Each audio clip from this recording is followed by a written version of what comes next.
नमस्कार माऊली. चला ज्ञानेश्वरीच्या सहवासात. आपण ज्ञानेश्वरी अध्याय 2 मधल्या 172 ते 179 ओव्यांच्या सहवासात आहोत. ज्ञानोबा राय आपल्याला आत्मस्वरूपाचं ध्यान, चिंतन, मनन आपल्याकडून व्हायला लागलं की त्याचा काय परिणाम हे या ओव्यांमधनं आपल्याला सांगतायत. अर्थात हे सांगण्याचं कारण श्रीकृष्णांचा प्रयत्न असा चालू आहे की अर्जुनाचं जे देहबुद्धीकडे, वस्तूंकडे, आकाराकडे, दृश्य जगाकडे लक्ष लागलेलं आहे आणि त्यामुळे त्याच्या चित्तात जो मोह निर्माण झालाय तिथून त्याचं लक्ष आत्मस्वरूपावर कसं जाईल. अर्थात आध्यात्मिक वाटचाल करणारे एक साधक म्हणून आपलं सुद्धा लक्ष आत्मस्वरूपावरच जावं, हीच ज्ञानोबा रायांची इच्छा. आणि म्हणून माऊली आपल्याला ज्ञानोबा राय सांगतायत, एक अंतरी निश्चळ जे निहाळिता केवळ, विसरले सकळ संसार जात. एका गुणानुवादू करिता, उपरती होऊनी चित्ता, निरवधी तल्लीनता निरंतर.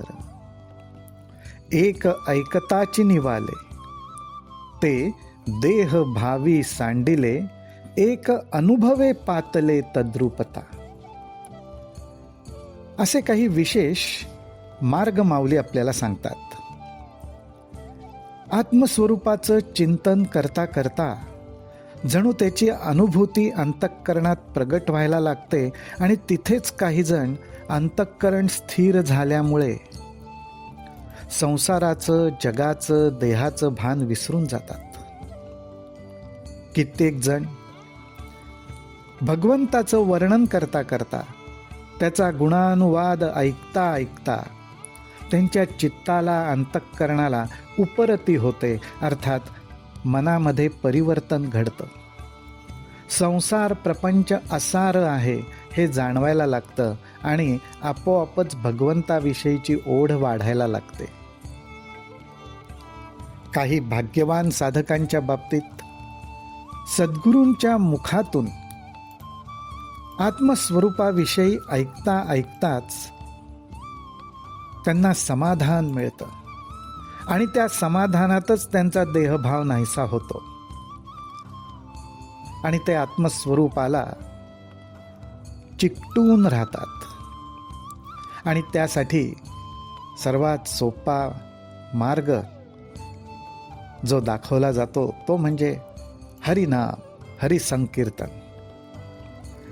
असे वेगवेगळे त्याचे परिणाम, मार्ग आपल्याला ह्या ओव्यांमध्ये दिसतात.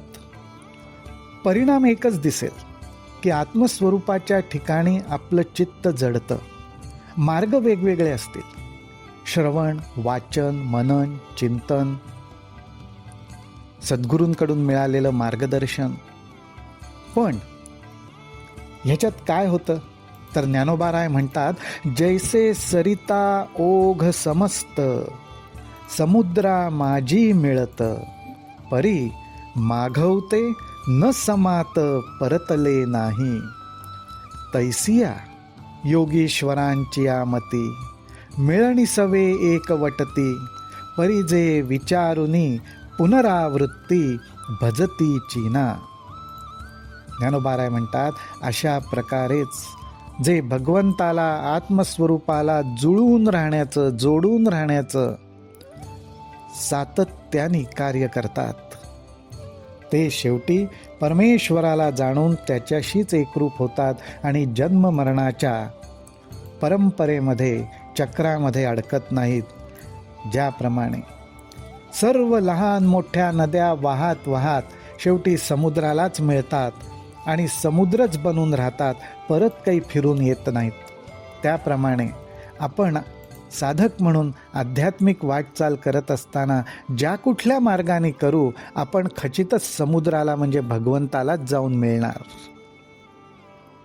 हा विश्वास, ही श्रद्धा मनात आपण बाळगली पाहिजे.